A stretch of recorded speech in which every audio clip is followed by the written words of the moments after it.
All right, when Jesus comes down from the mountain after delivering the most life changing sermon ever, laying out the blueprint for how we're supposed to live, he didn't waste time. He didn't just talk the talk, he walked the walk. His words became action.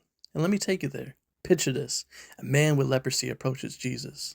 Now, in those days, leprosy wasn't just a disease, it was a death sentence for your body, your spirit, and your social life. Nobody wanted to touch you, let alone look at you. But this man, he dared to come to Jesus. He said, Lord, if you're willing, you can make me clean. And what does Jesus do? He doesn't hesitate. He touches him. He touches the untouchable and says, I am willing. Be clean. Instantly, the man is healed. Do you understand what just happened? Jesus isn't afraid of what scares you. He isn't avoiding the mess in your life. He's stepping in to make you whole. Then we move on.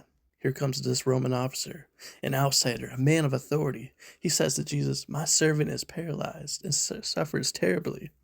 Jesus offers to come heal him, but this man stops him and says, no, Lord, just say the word and I know it'll be done. He understands authority, how a word from the right person changes everything. Jesus turns to the crowd and says, this right here is faith.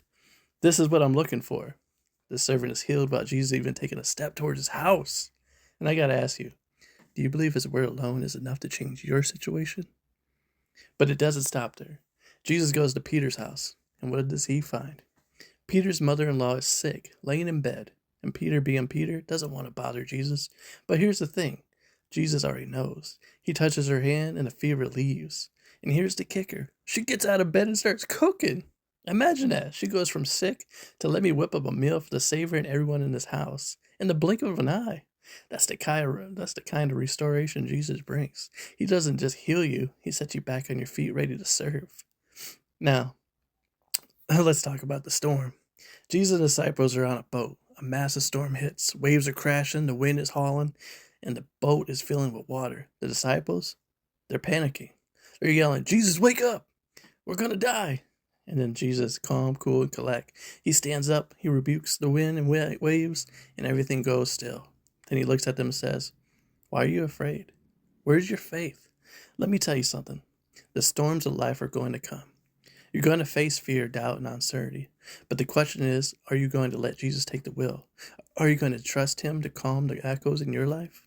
Let me ask you, are you so focused on what you lost that you're missing what Jesus is trying to do in your life? And maybe you're sitting here listening to all this thinking, yeah, but that's Bible stuff. That's ancient history.